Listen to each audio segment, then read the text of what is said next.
Welcome to Bleav in Colts, where Lawrence Owen and DeQuell Jackson brings you everything about the shoe. Welcome to Bleav in Colts. I'm Lawrence Owen. With me, as usual, is DeQuell Jackson. DeQuell, how was your week this week? My week was pretty good. How about yourself? Well, I had a little bit of issues. The Colts game did kind of stacked on top of a few things. There was a lot of stuff to take away from yesterday's game against Seattle. Yes, I can agree. I don't think anyone saw this coming because the last time you and I were together, we talked about the offensive line and the running game being a stronghold of this team, and it wasn't that by a long shot. By a long shot, I honestly think that this was an uncharacteristic night or day for them. But, man, they got to get it fixed. They have to get it fixed. Like you said, there's plenty issues to talk about with this game. Oh, absolutely. And first and foremost, when you're looking at it offensively, you're talking about the run game, but also pressure, against Carson Wentz. There was a ton of it there. And that's just not something that you see or even think about when you're talking about the Indianapolis Colts offensive line. But right. To be fair, go ahead. Yeah, so here's what I want to unpack really quick and get off my chest. Carson Wentz, as we know it, he's one of the toughest guys you can have behind the center, right? I think we can both agree on that, and most people can agree. However, he's taken a lot of blows throughout his career, and the biggest knock on his career so far is injuries. And I think with the marriage between him linking back up with Frank Wright, him coming to Indiana, was because of the O-line and their protection, their ability to protect him. That was not the case. From the very first series or second series or so, he had endless amounts of pressure running for his life. And to be quite frank, he played a really good game, barring all the pressure that was thrown in his face and at his feet. So, and with all the time that he missed. So I thought he played as well as any player could play with the time being away. See, I'm curious. With all the health this offseason with the offensive line, knowing that, Quentin Nelson only practiced a handful of games all preseason training camp, Ryan Kelly missing a ton of snaps, even, the only guy that actually played from start to finish from training camp all the way up to the beginning of the game was Mark Lewinsky, and then, of course, Julian Davenport out there at left tackle only practiced 2 or 3 weeks from into the preseason, and it showed. It showed a lot. Showed up. See, I'm wondering. We talked about one thing where we're getting connection with the guys next to you, stuff like that. Because of practice and stuff that does play a part in a game. But as I watched the game over and over and over. We both did. And yes. I was noticing that Quentin Nelson was asked to help the left tackle out a lot. Like he slid his protection over there all the time. And there was a lot of pressure coming up the middle. So, like delayed blitzes would get right past through his spot because he's already over there. They just didn't have any continuity. Yeah, They didn't. Go ahead. They didn't have any continuity at all. I mean, it showed. Listen, I'm the first person to tell you, if you're a veteran, you can figure it out. You don't need as much practice time, but these guys needed it, and it showed. As well as all the clippings and the headlines these guys have been receiving throughout the offseason, like you mentioned, like you alluding to, there was no continuity, and it showed. And unfortunately, our quarterback took the bulk of it, and the guy was running for his life. And you mentioned, from the left tackle position to Braden Smith, he gave up a key 4th down sack, and it was he just got bullied, man. And that's not indicative of how this football team is going to play. I'm confident of that, but the O-line has to get it fixed for sure. And I don't know how many times I'm going to say that, because there's so many different holes right now, but Carson Wentz is not part of the problem at this point. It's the offensive line just being available to help their quarterback and to help this team ultimately. Oh yeah, I mean, and one of the big knocks about Carson Wentz was he holds the ball too long, right? And at least that's the way it was with Philly and media and fans and stuff. And from what I was seeing, he wasn't holding the ball very long at all. He couldn't. He was getting rid of the ball rather quickly. The only times that I seen that he would hold the ball is if he got pressured immediately and had to make scrambling, on the spot moves, or of course, play action, because when you run a play action, there's about, 3/4 of a second there where you're faking the handoff, where your back is turned to the defense. And then by the time you get turned around, that's when the play starts for the quarterback, because he's finally able to look. And that's effective if you're running the ball effectively, right? And the defense is worried, we have to stop the run. But like we talked about last week, if you're running 4, 5, 6 yards a carry, yes, that play action is going to be effective. But I was seeing way too much play action throughout the entire game when our running backs was only getting 3, maybe 4 yards a carry per clip. Right. And I think, and you look at the stat line with the running backs with Himes and Taylor, I mean, it was rather pedestrian. We expected more of an output from them. But you have to look at the way the game was played, right? There was a huge lead early on, and so it skewed the way the game was going to be called. And you talk about the play action, it was pointless. It was like you were going to get your guy killed, at some point, because we couldn't stop the interior pass rush, let alone on the edge, because as you mentioned, we have one of our best O-linemen helping the left tackle. So I think they got out of whack. I think they probably underestimated how good this Seattle defensive line was going to play. I mean, every snap, it was like I was holding my breath. But again, there was some bright spots here and there, but there was critical moments throughout that game, Lawrence, that I thought was crucial. That was that kind of once they let go of the reins, they couldn't stop the bleed and they couldn't get back on track, and that was giving up the big touchdown right before the half. To me, as a defensive player, we all go through those moments. We practice those moments throughout the course of a week. And for them to let one of the top receivers, Tyler Lockett, get behind the defense is inexcusable. And I just don't see how that happens. A good football team, that's not supposed to happen. And from that moment, you're playing catch up. Yeah. Kari Willis had a good game in the box, but when it came to the passing defense, he let Lockett pass him twice, right? Yes. In this game. And one for like a 62-yard bomb. He got beat badly. And so when you see something like that, if you were sitting on that defense and you're a linebacker and you see the first one happen, do you go and talk to him about anything, or is it just let the guy handle it on his own? Now you want to make sure if that happens, if you give up a big 69-yarder, especially before the half, a situation that every guy practices, the coach goes over, you hear that situation to nauseam, right? And what I would do as a player, hey man, are you right in the head? What's going on? Like, this is a big moment. Do not go for a double move when they need a chunk play.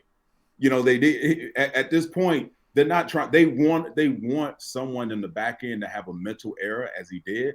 And there's always going to be some element of a double move with less than a minute to go in the game, especially before the half. If you have a big chunk play as an offense, you take it and you look for that double movement. It's just an inexperienced play from an inexperienced guy, to be quite honest with you. But I guarantee you it'll probably never happen again this year, because those coaches and those players are going to remind him, get the F back in those type of moments. But unfortunately it happened, and that was the theme of this football game with the Colts. And I'm not one of those people. I'm not going to overreact. I think this is a moment where if things are going to go bad, get them out early, get them out right now. So you come back next week, you correct the corrections, you play a much sharper and efficient game. Because defensively, look, to give up, the first half, the way Chris Carson was running through our defense, a key third down, 13 personnel, at best, they fall for 2 or 3 yards and get the first down. You can't give up 30-yard chunks. And again, this isn't characteristic of this defense. I think we got to get some guys healthy. The game just got away early on, and the Colts team as a unit, as a team, they just couldn't figure it out. There was no rhythm offensively at times. You alluded to the Chris Carson's running game. They gave up 140 total team rushing yards, the Indianapolis Colts defense did. And we're talking about a team that was number 2 in the NFL last year at stopping the run. And yet they gave up nearly 6 yards per carry to the Seattle Seahawks. Now, and it's not like it happened late when the team was gassed, right? This is something that was at start to finish. It happened. Yes. It seemed like actually the second half, the Colts started to lock down a little bit better. Their defense looked a whole lot more in tuned in the second half. But that first half, Chris Carson was just chunk yards after chunk yards. And what can you do as a player to help get that fixed on the defense on the fly? Basically, as a player in that situation, you try to calm your nerves because, it's the first game jitters, everyone wants to do well, and you seem to not be in tune defensively as a unit because, the Chris Carson, the way he was chopping through this defense is uncharacteristic of this defense, one. And two, for me, I felt like they couldn't settle down. They couldn't settle in the game. First home game, no one could settle down in their role. And I think it's just, with Russell Wilson being able to use his legs, escape the pocket, make throws down the field, the running game that's the last thing you want from a Colts defense playing a Russell Wilson-led offense is have the run game be effective because now you're at their mercy. And I think that's what happened early in this ball game. And the Colts defense were able to settle down in the second half, but it wasn't enough in the end. No, it wasn't. The offense itself and the defense, there were plays that were missed, and it was throughout the entire game. There was like key situations. There was a play early in the first quarter. It was 10-3. Seattle has the football. They're on like third and long, and I watch Russell Wilson snaps the football, takes a 7-step drop. Kwity Paye sacks him, okay? Sacks him. But DK Metcalf offsides. Or right. false start. That's what it was. It was false start. DK Metcalf had a false start. But the whistle wasn't blown until Kwity Paye had the quarterback in his arms, bringing him down. And I'm curious why. I mean, for the most part, I didn't have an issue with the way the refs were calling the game. Okay, this is one of those rare instances. Last year, I seen it a lot, where I was like, oh my goodness, how did you miss that? This hold or this, this pass interference or this or this or this. But in this game, wasn't so much that part, but that play right there was so important because had that went through, the game would have been completely different. Had they called it as soon as it happened, rather than waiting, had they blown the whistle as soon as it happened, maybe because he had the sack that's blown dead, and false start. Now you got to line back up and try to stop him again, right? Right. And you go from this big old high to, all right, we got a sack on 3rd and long, they're going to have to punt it, to, oh crap, we got to do this again. Yes. What does that do to a defense when that happens? Is that rough? No, heck yeah, it is. Because as much as the players are trying to knock the rust off, the refs are as well. They have to get their legs underneath them, and they have to get their eyes in the right place. And listen, I would never want to be a ref because there is no good ref, in my opinion. When I played, there were none. So I get it. It was that early on. There's going to be some missteps from the refs, but as this game, that was that type of game. There was so many of those different swing type of game-changing plays that came up, whether they happened or didn't happen or made or didn't make. that was that type of game that you hate to be a part of as a player. It's like, man, you can do nothing right. No matter what we do, we can't get out of the hole that we dug ourselves into, and you're making costly mistakes that you're beating yourself. Those are the games that, as a player and as a coach, you try to coach yourself out of, is not beating yourself. And the Colts, as a unit, beat themselves. Now, there were some bright spots here and there, but just you're not going to. I'm not jumping off the ship by any means. There's a lot more football to play. We all can agree with that. But man, there was so many. You know, Russell Wilson I give him credit. He played a really good game. He had a great lob to Tyler Lockett. He had a big day, which, as a unit, that's one of his best targets. Mm-hmm. And it was just inexperienced play, man. That you can't have that. You can't have it. You got to fix those issues right away, because next week is not getting any easier. Yeah, like you said, there is a lot of positive to take out of this game, even though it's a loss and a week 1 loss. 8 years straight now that the Colts have lost the home opener. That's unbelievable. That's unbelievable, man. It really is. I don't get it. I don't get that, man. I've been a part of too many of those streaks in the places I've been. So that's just, I don't get it. It's just a good football team, man. It's like you like starting with, last place, I guess, and digging yourself out of a hole. I don't get it. So a lot of the things that we're looking at, that we're complaining about, like the offensive line play and mm-hmm. giving up the big plays, both of those things are not indicative of the Indianapolis Colts. There's something I think the Colts will get fixed sooner rather than later, right? And the things that we were worried about, for the most part, like, not curious about Carson Wentz, right? Yes. I think that's a bright spot, because, he looked good given the circumstance that he was put under. I mean, I'm sorry if you told me that Carson Wentz was going to have, 250 plus passing yards, 66% completion percentage, couple touchdown passes, no interceptions. I'll take that every day. All day. Every day. And there was also questions about receiving. Mike Strawn, the rookie, had 2 very good catches in this game. He looked solid, caught both balls thrown to him, and there was a guy draped over him both times, and yet still physically able to just kind of wrangle the ball in for himself for a secure reception. So that's a good. Zach Pascal looked solid in this game all the way around. I thought. This team didn't give up. This team didn't give up by any measure. I mean, these guys fought all the way back, and they had a chance to make it a close game. So that's another bright spot that I look at, because that could affect your football team's psyche. And that is, you can fix what the positive coming out of this is. You can fix the things that were the issue in Sunday's game. So it wasn't an effort problem. The guys fought their tails off. They just, it was one of those games you want to throw out. Get it out the way. I don't watch the film the next week. Let's move on to the Rams, and let's see how we can fix the problem and not dwell in the past.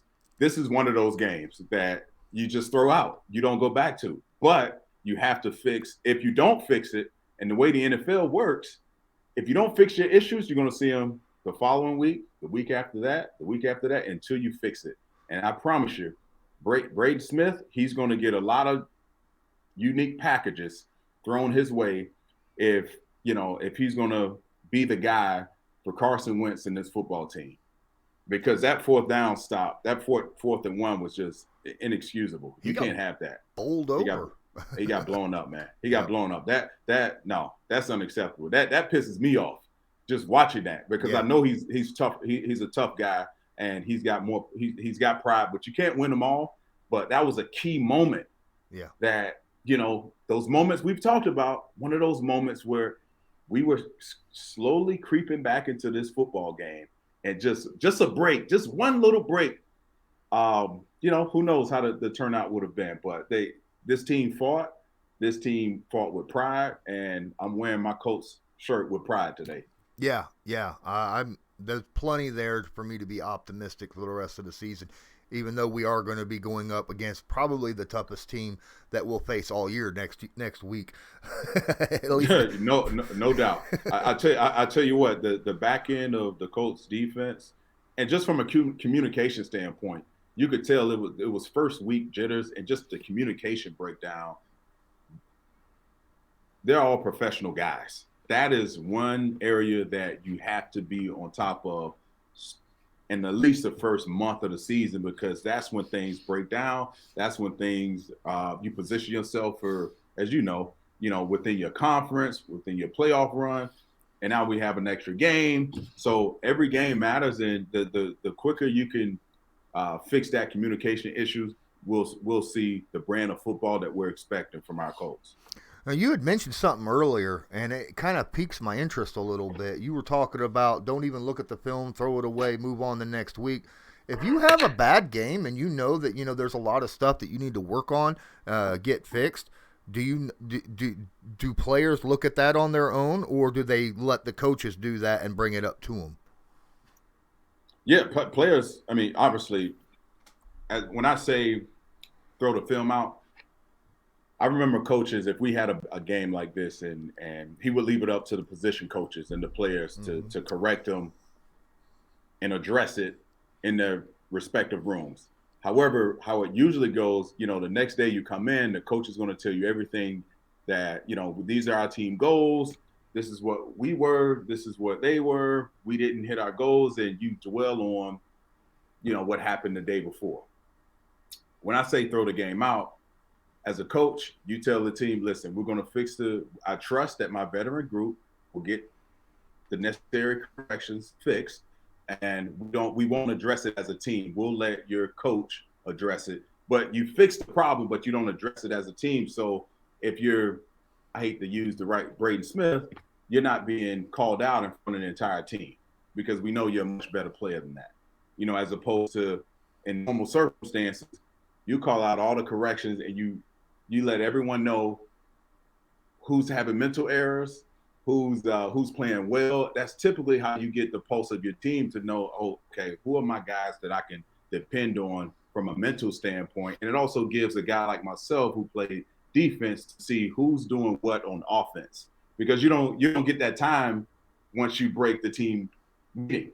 You focus on your position, your adjustments, and so forth. So that is a way that every coach that I've ever played for, when you lose, whether you win or lose, that's typically how breakdown happens, right? You pinpoint some guys who played well, and if you had a game as you had, you just throw that shit out. Throw it out. You throw it out. Go fix that in your meeting room. So that's what I would do if I was a coach. Okay, that clears up a lot there for me. Had me a little worried. I was like, you gotta fix that stuff. You gotta don't dwell on it. I get you, but Hey, believe it or not, I've seen some guys that, there was a guy named Eric Mangini. Mm-hmm. He was from the Bill Belichick tree, and we called it the Penguin Show. And basically, it was a day after a game. I was with the Browns at that point, so we didn't win many.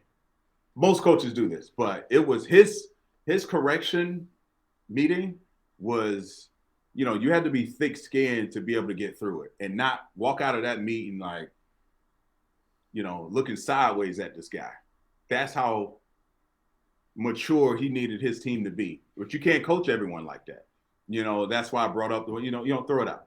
Throw it out. We got veteran guys. We have proven guys. This is one of the strengths of our team. They'll be able to fix it in their rooms. I'm not going to call out Ryan, Carson Wentz and the quarterback center exchange. I'm not going to do that just yet. I don't think it's time to do that. I know we'll get that problem fixed. However, Eric Mangini, he didn't care who you were. Every week, there was no not addressing the corrections as a unit. So offense and defensive guys can see who's contributing and who's not, and who's part of the problem, who's part of the solution. So, his shows were brutal, man. We call it a show because it was a spectacle. You hear me? Oh, I get you.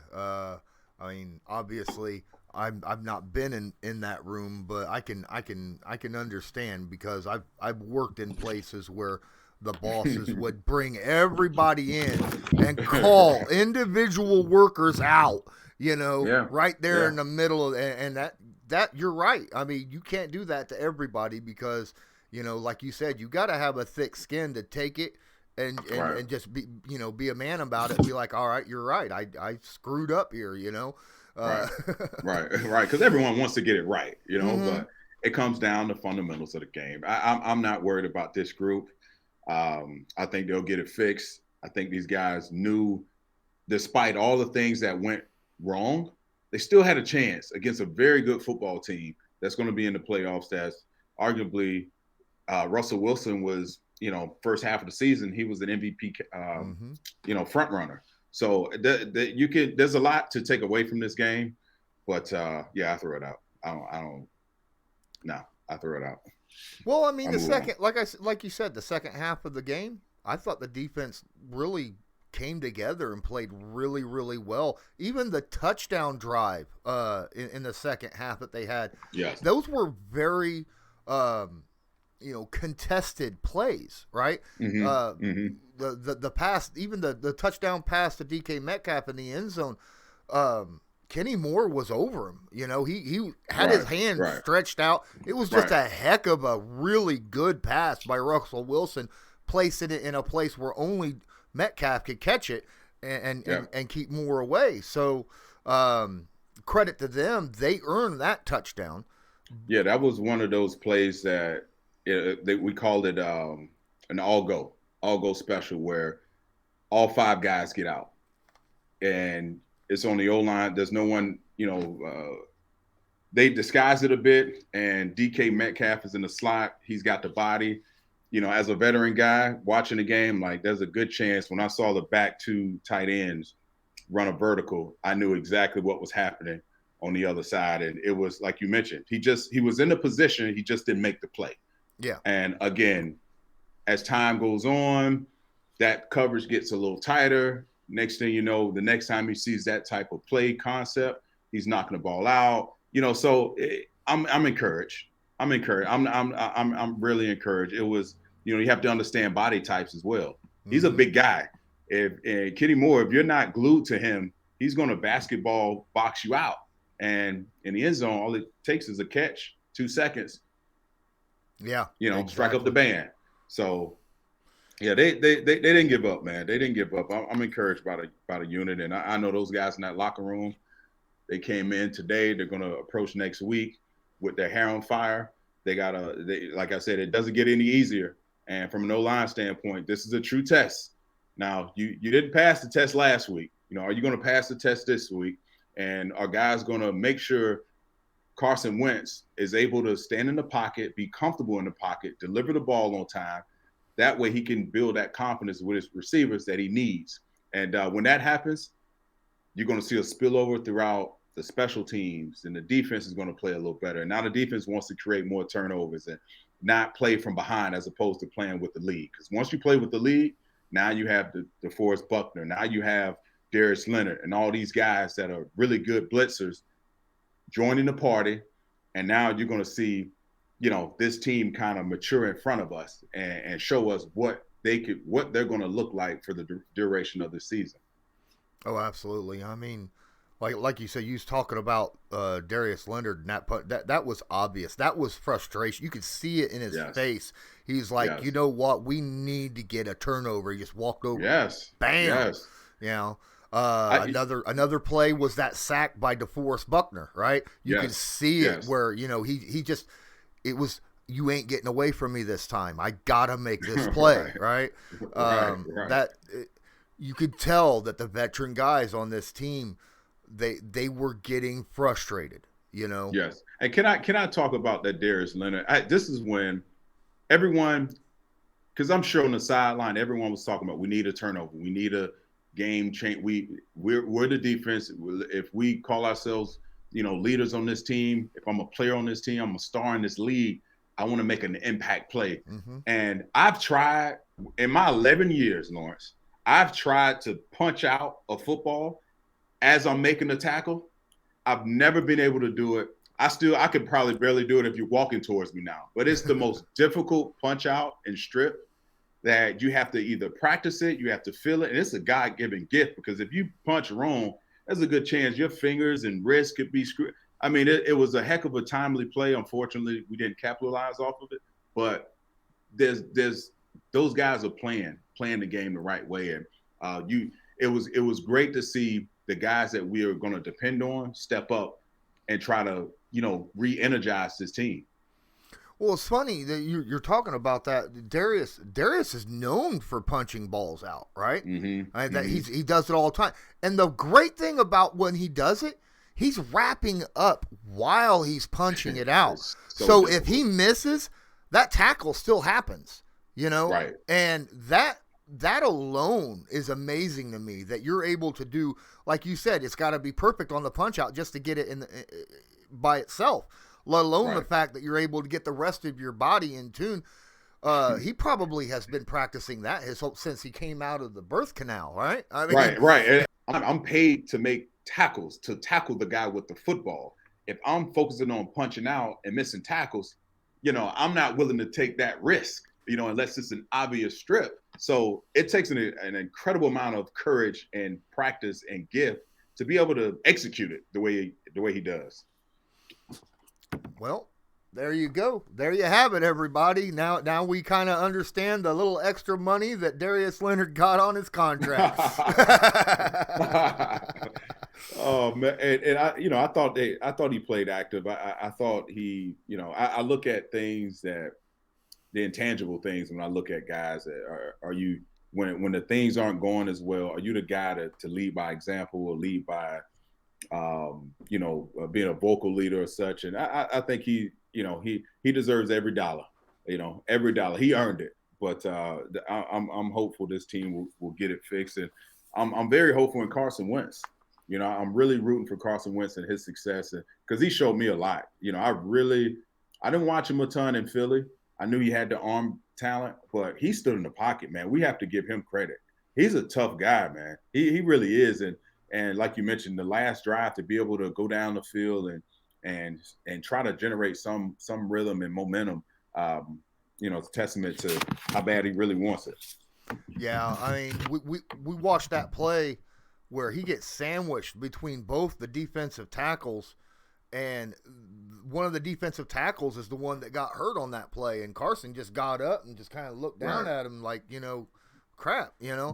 And they Frank Wright tried to mix up the play calling because I had never seen Carson Wentz throw this many screens. They were trying to negate the pass rush somehow to get them on their heels to just, slow them down a bit.